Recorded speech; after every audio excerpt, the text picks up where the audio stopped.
So, okay, I was going to talk about solar hot water and air heating. Okay, I don't think there's really anything we need to say there. You can read that on your own. We've already talked about Ron Celentano. This slide always makes me think about kind of a dinosaur when it comes to education. I don't know whether too many of you remember the old Bell Telephone series science programs that they made for TV back in the 60s. I watched them as a grade school student and as a junior high student and again as a high school student. And then when I started teaching, I saw they were available, that I could borrow them from the intermediate unit, and eventually they were available for purchase, and I bought the whole set. And things like Hemo the Magnificent, does that ring a bell? Anybody, the guy with the bald head and all, some of you are smiling, you remember seeing that. Well, they had one episode that they had, or one edition, it was called Our Mr. Sun. And in the Our Mr. Sun program, they had that smiley face sun like that, and he was talking to Dr. Research, as they called him. It was the bald-headed Dr. Baxter, who he said every minute I send you folks more energy than you use in a year. Or maybe it was every day or something. I forget the exact quote anymore, but it turns out that you can see from the 1960s until now that's actually changed a good bit, that we actually use quite a bit more, and there is a lot more solar energy. Well, the solar energy is the same, but as it was back in those days, but we have a lot more things that are using the energy today. That concept has probably changed a little bit over the years. We've already talked about the low temperature, except for the solar thermal pool heating, and Walt went through the high temperature collectors. I'm going to be dealing primarily with the pool heating and solar hot water technologies, and that's basically just a rehash of what we're going to be doing there rather than reading that to you. I always disliked it when I went to workshops and the presenter would stand there and read the whole slide to you. So if I start doing that, somebody throws something at me. But that's what we're going to be discussing on this one. We will not be talking about solar photovoltaics. They directly convert electricity from the sunlight into electricity. What we're going to be doing is dealing with solar thermal technologies, which are solar hot water in particular, which is a lot more efficient, as you can see. Photovoltaics, the PVs, are only somewhere between 17-21% efficient, whereas the solar hot water can reach efficiencies up to 85%. And one of the problems, though, is they are very bulky, and a lot of weight involved in that with the water. And although there's not quite as much water as you would think, a typical system, a panel might only have a gallon or two of water in it. We're going to be making some panels here a little bit later on. You can see that there really is a very small amount of water that's in the systems for the size of the panel itself. These are all good reasons why we should have solar thermal and water heating, air and heating, both of those. Anything that cuts down our use in renewable or the non-renewable energy sources like the fossil fuels is going to be definitely a plus. We don't have the air pollution coming from that. Their efficiencies are very good, and you save money. Plus, they've been around for a long time. These kind of technologies have been used for quite a few years, as you can see there. Here's a solar hot water design. It was made back in the early 1900s, so it's not a brand new technology there either. A little chart here giving you an idea of who's leading the world in solar hot water capacity. See that China is way out in front of the rest of the world combined, which I think is another reason to pay close attention to that. If the Chinese are interested in it and spending some time in it, I think it's something that is definitely an up-and-coming technology. Interesting to note that in the year previous to this, the United States, despite a 6% increase in solar hot water technologies, fell from 10th place in the world to 12th place in the world. So the rest of the world is kind of outstripping us, even though we're making gains here in our country as well. One thing that the United States is way out in front of is the use of heating your pool water with solar technology. 60% of all the solar water heaters that are used in pools are right here in the United States. I guess that shows a little bit of where our priorities are, I guess. By contrast, I think Australia is number 2 and Brazil ranks number 3 on that. Okay, you can have both a passive system or an active system. And if it's a passive system, It's just convection. It's like the old gravity-based furnace systems of your home, either hot water, hot air, or hot water heating systems, where it just simply goes by convection currents. They're a lot cheaper to maintain, cheaper to install, but you have the problem that they're going to have problems with freezing capabilities and overheating issues. Whereas if you have an active system, you have a pump on it, there's more mechanical parts there. It's going to cost a little bit more, but when it's all said and done, they're a little bit more efficient as well.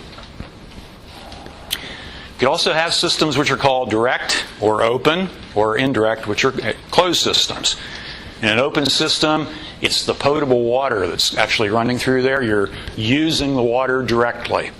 So if your solar panel up on the roof of your house or wherever it happens to be, you're heating that water up, you're actually going to be showering, bathing, washing dishes, washing clothes, so forth with that water. It's actually going up into the panel. That's a direct or open system. If it's indirect, you're going to have some kind of a heat exchange fluid that's in there. Water actually is the best heat exchange fluid that they have, or heat transfer fluid. Sometimes, though, in this kind of a latitude around here, we have to worry about freezing possibilities, so they put a little bit of the antifreeze that we use normally for camping trailers and swimming pools to winterize them and so forth. That type of water, or antifreeze, is put in the system to protect you from freezing, but also in case there's any kind of a leakage between the two systems, you don't have to worry about it causing problems with health issues. They're a little bit more expensive to have that heat exchange system in there, but you don't have the problems with the freezing and overheating. And also, if you're using the water, especially in places around here, you have a lot of problems with mineral deposits in the water, unless you have a water softener system included in there. So there are advantages and disadvantages to both. And sort of like the passive solar, it's kind of hard to say what technology is best for your needs if you're interested in doing something like this. Okay, now this is a direct system. On the left is a passive direct, where you just simply have the water going into the collector. Cold water going into the collector, it gets heated up, goes up into the tank, and then the cold water circulates back around through there in a system like that. Whereas if you have an active system, like the one on the right, you have a pump that pumps the water up to the collector, and then the water comes back down, and you have a controller that senses the temperature difference to make the pump start, and you have an active system in there. Now there's a photovoltaic kind of thrown in the diagram there, so the energy comes from the sun to run this system. It's on the diagram at least. You could have other sources of electricity as well, but that's on the diagram. We actually have a PV system to make it work. Okay, in the indirect systems, which is actually the most common system, you have a heat transfer system down below here. Your supply of water comes up in, and it gets pumped up to the panel, and the water gets heated and comes back down into it over here. I guess that's just a gravity-fed system over there. And then we have it over here with a drain-back system. This is what they put in the system here to protect from overheating and also from freezing capabilities. So if the water, if it would get too cold up there, there's a sensor that's going to sense that the temperature is not proper to make this thing work, and the water will drain back into the reservoir, and this is going to be down below the roof surface somewhere where it's not going to freeze up.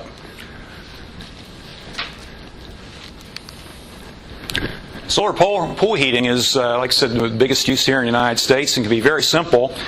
You can just simply use the pump system of your swimming pool to pump the water instead of going back into the pool directly. Have it bypass, go up into the solar panels, which are mounted up on top of the roof of the building here, where they would go back and forth through some coil systems and then come back down into the pool. About 3 or 4 blocks from my house, we have a gentleman who did that very simply. He took his garage roof, which was right next to his swimming pool, and all he does is have some plastic pipe that he coiled up on both sides of the roof of his garage, and he just simply bypasses. He has a switch on there that he can bypass the roof if he wants to, but he can directly pump the water up onto the roof of his garage or the roof of his garage, and use that heat off the shingles that are on there to heat the water in a swimming pool. So he doesn't have the solar collector? Pardon me? He put the solar collectors up? Yeah, he just put some hose up there. It's just a coiled up hose is all it is. It's a little bit thicker than a regular hose, maybe about this thick. Just black piping of some type too. He made it himself, exactly, which is really a very simple thing to do. You could get more advanced ones, obviously, but it works.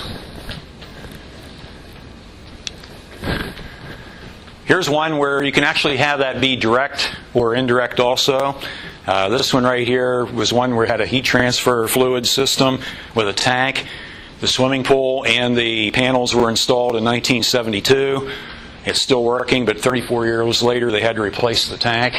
And it usually takes about, a system like this, about 5 years or so for it to pay for itself. So the guy put this one in more than paid for his system before he had to replace the tank, and that was the only repair that had to be done. But you can have it either as a direct or an indirect system, either one. And here's an example of a house where you have hot water heating for the home over here on this side, and then pool heating over here. Now notice that there's a lot more area covered up there with the pool heating. Typically they recommend that you, if you really wanted to make sure you were heating the pool properly, I guess, that you have at least 50% to maybe even 100% of the surface area in panels to heat your pool as you would the surface of the pool itself.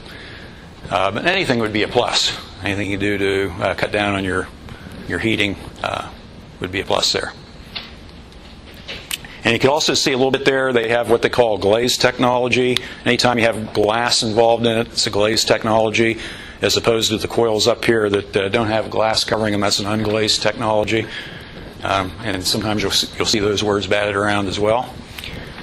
As far as heating the water in your home, basically what we have here is if you follow the cold water coming in from the street, it goes up into the solar tank, which is right here, which gets pumped up to the solar panels or solar collectors on the roof. The water gets heated, it rises, comes back down through the tube, back into the tank where the heat exchange takes place. Then that preheated water comes across to the conventional hot water tank and then out to the rest of the house for the rest of the needs. So the idea here is you're preheating your water before you actually use it to cut down on the cost of your energy. And that's the basics right there, except for the existing hot water tank and the plumbing. But that's basically all you need is the solar collector and the sensing devices, the drain back tank, and the circulating pump and solar storage hot water tank with the heat exchanger inside. And this is what it would look like if you had it in your basement. Now this picture is a little bit confusing because in general the hot water storage tanks are a little bit bigger than your conventional hot water tanks. And in this case, the one on the right, even though it's the bigger of the two, that's the conventional tank right there.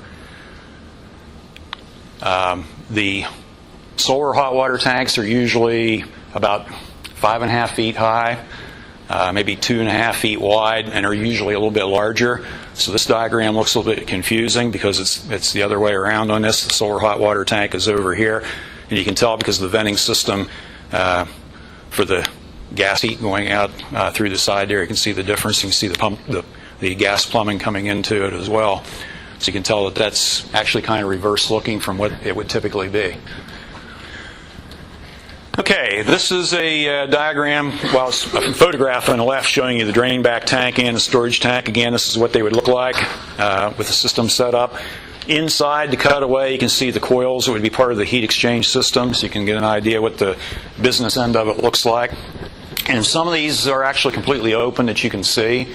The heat exchange coils, we used to have a slide like that in our presentation, but we cut them out to try to cut down on presentation for you a little bit. Now there's a couple different types of collectors that you can have. You can have flat plate collectors, which is what we're going to be making here in just a few minutes. And here's a model of a typical flat plate collector, and I'm going to go through the diagram a little bit later on here and show you the main working parts. But if you want to take a look at that and pass that around and get a little closer look at it. There's also the evacuated tubes, which this guy right here would be one small part of the system that's shown over here on the right. And Walt already explained to you a little bit about how the evacuated tube works. And we'll get into a little bit more detail about both the flat plate and the evacuated tube in the next couple slides here. Okay, the SolarHotWater flat plate, there's the diagram showing the main parts. And even the ones you're going to be making are going to have pretty much the same parts there. Insulation is always a big part of that. You want to keep the heat trapped in that you do have and also keep the cold out as much as possible. You have to have a way of getting the water into the system, a way of getting the water out, a cover sheet to kind of take advantage of the greenhouse effect. You have to have an absorber plate. You have to have a pipe system in there for the fluid to run through, whether it's the water or the glycol, whatever the solution happens to be. That's just a typical diagram of what's being passed around there and what you're going to be making here. And there's another diagram with a little bit more detail, basically showing the main parts. Again, insulation is extremely important on this, as well as a black absorber and the glazing to help trap the heat inside. Okay, somebody asked a question a little bit earlier on about how the water got up there. This is a typical passive system here where the hot water or the water comes up, gets heated, and it naturally rises by convection into the storage tank, which is up here on the roof. Now, this kind of technology would not work locally, obviously, because it would freeze up.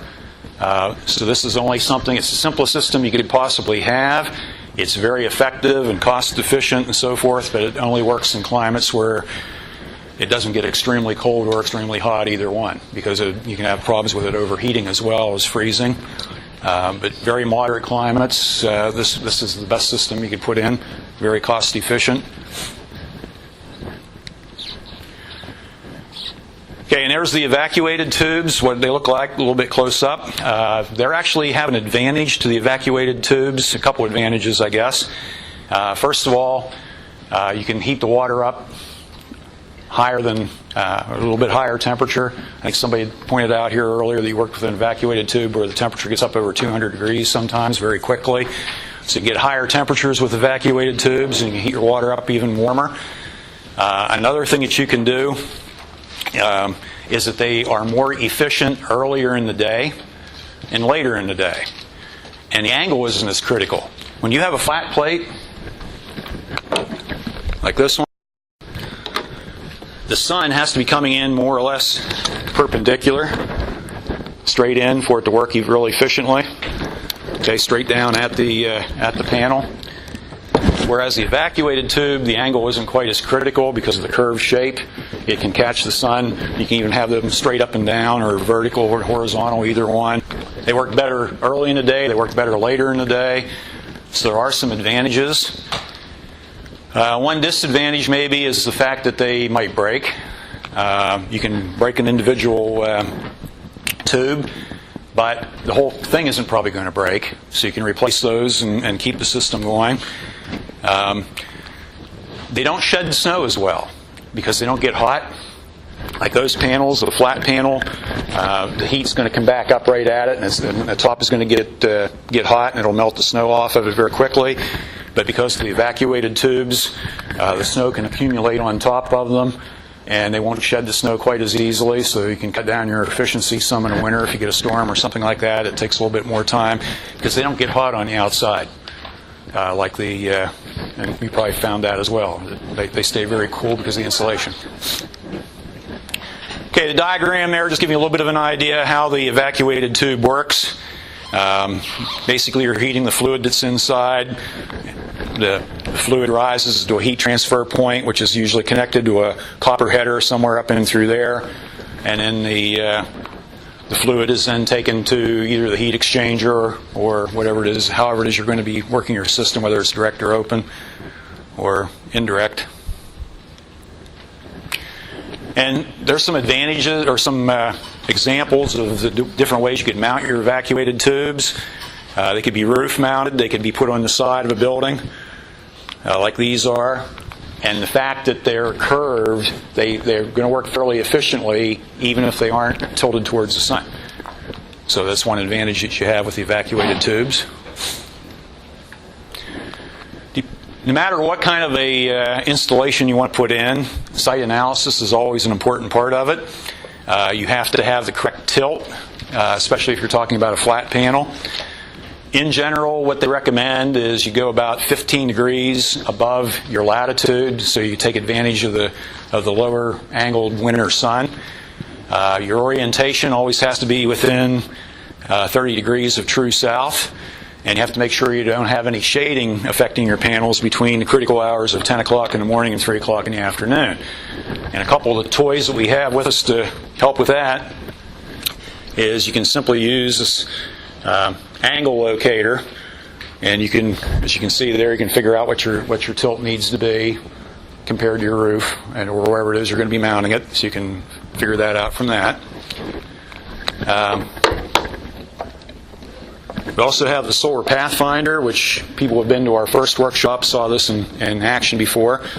It's really a very simple device, and you can actually kind of see from the diagram or the photograph up here.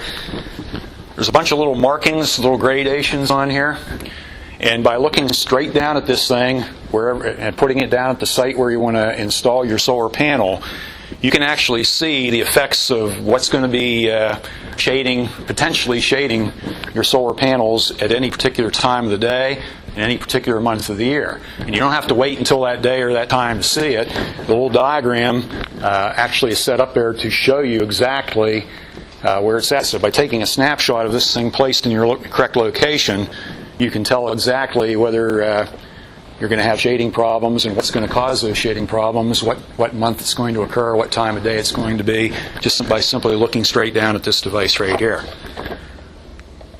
So site analysis can be done in a very simple manner. As far as finding your azimuth, you can probably get online and figure out your property. You can look at it on Google Earth or something like that and figure out exactly what your azimuth is of the roof of your building that you're thinking about installing it on. So that can all be done that way. Okay, the idea is you want to get at least 60% of your hot water supply if you want this to work properly.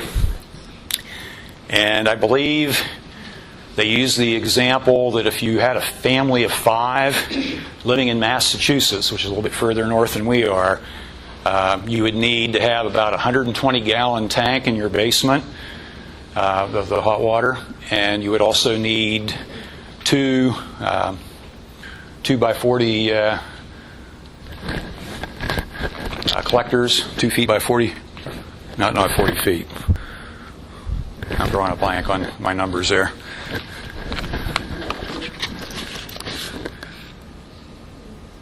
Two 4 by 10 collectors, I'm sorry. Yeah, for a total of 80 square feet of collector up on the roof in order to supply enough hot water to meet that 60% goal of your hot water supply for the year. And this diagram right here gives you an idea. If you had that set up correctly, notice that in January and December, as expected, you're not going to be able to get as much output, but you can approach 90% in the summer months with proper site analysis, with proper tilt, and shading and all those things that we took into consideration before. That's what you can expect to have over a period of a year for an annual performance of about 62%. Okay, district heating.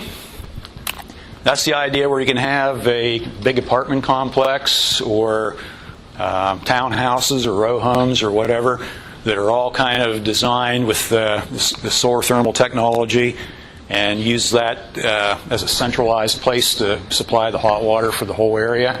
And there are several examples of these where there's units of maybe several hundred apartments that are set up like this already and up and running and functioning, already supplying a good bit of their hot water that way. We're going to be seeing more and more of designs where it's integrated right into the building construction being used here in the future.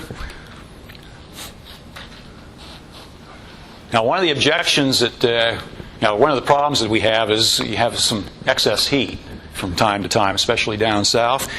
One of the things you can do is when you could run some piping underneath the floors of different rooms and have some radiant heat being used to help supplement the heating of the building as well as the hot water supply. And we were at a place over in near Carnegie, I guess it was, right? Or Coriopolis? Was it Corio? Carnegie. Yeah, okay.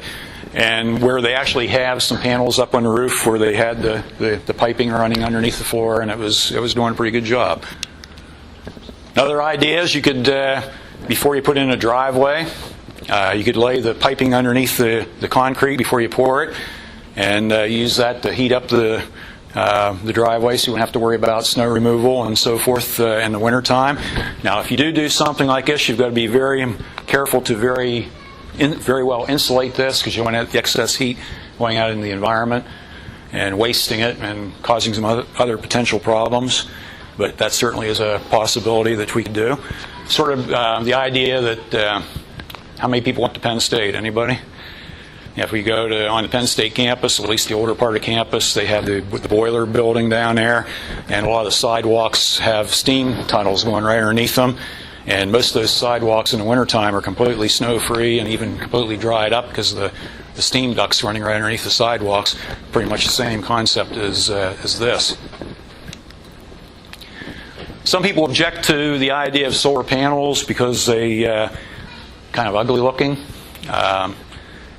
One idea is to maybe incorporate it into the entire design of the roofing. So while you're either new construction or if you're doing some massive remodeling, that you can incorporate the system right into the roofing. So it might, if you have a homeowners association or something in a complex that you live in, that they object to that kind of thing sitting up on the roof of the house, that could be overcome as well with design right into the building. Okay, another possibility is just simply heating up the air rather than heating up hot water. And it can be up to 80% efficient as well. And it can be made very inexpensively. As you can see, the one in the bottom right-hand corner, the guy just simply took a bunch of cans and connected them together and put them in a glazed material to trap the air. They're not nearly as efficient as a hot water collector because air is not nearly as efficient as a conductor of the heat, or absorber of the heat, I guess would be a better way of putting it. But they are extremely inexpensive and can pay for themselves in a very short period of time. One system is to have what they call a transpired solar collector, which you can see a photograph of an actual one right here. And the diagram here gives you an idea how the thing works. The wall, if we back it up, is actually away from the building by a very short distance. As you can see there's a gap, and there's a lot of little tiny holes in this little cutout right here where the sunlight hits that panel, which is black, to absorb the heat, and it heats up the airspace right behind there, and the air rises, as you're seeing over here. Here's the cutout of this little piece right here. So as the hot air rises, it goes into the heating and ventilation system up here. If it's too much heat in the summertime, it can be bypassed. So you can just dump the heat away from the building and not have to worry about it. But when you need the heat in the wintertime, you're drawing preheated air into the system, and so you don't have to spend as much money to heat the air up. So you're using the sun-heated air to help supplement the heating of the building. And of course, in the summertime, it helps out with the air conditioning because this wall is going to be absorbing the heat, and that heat is getting drawn away from the building. So that wall is going to be a lot cooler because of that. It would normally be facing the sun, and so therefore it's going to cut down on your cost of air conditioning as well. And there's an example of one in the Toronto airport. And there's actually an advantage to having this kind of technology, even though it's not necessarily you don't necessarily have the wall facing the right tilt to absorb the sun. In colder climates like that, where you have a lot of snow, you can catch sunlight reflecting off the snow as well. So you can get a double advantage of reflected sunlight hitting the system as well.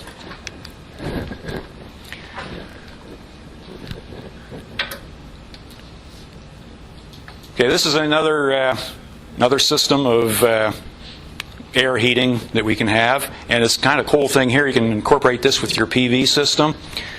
One of the problems with photovoltaics is if they get too hot, they don't work very efficiently. The efficiency really goes down considerably. So if you have this system, if you have these transpired collectors on the wall, it'll actually cool the thing down and make your PVs work a little bit more efficiently as well. And again, there's no moving parts on these, so there's no maintenance to them. They're going to last for quite a long time. If you do have these kinds of systems, solar glazed heating, you have to have it on a southern exposure, and they can be mounted where the windows used to be, or you can just cut a hole in the side of the wall. You can use them to help supplement the heating of the room, or to try to heat the room entirely. And this is what they look like on the inside. Again, this would be the outside of the material. It's just like a glazing, like the glass there. And it gets heated up. The hot air rises through there and into the room, which is connected right to it. And you just simply have a little circulation going through there by convection. This is what they would look like. They could be mounted where a window used to be, or just on the side of a wall. And as we said before, we've been getting our energy from lots of different sources. Why not get back to the source?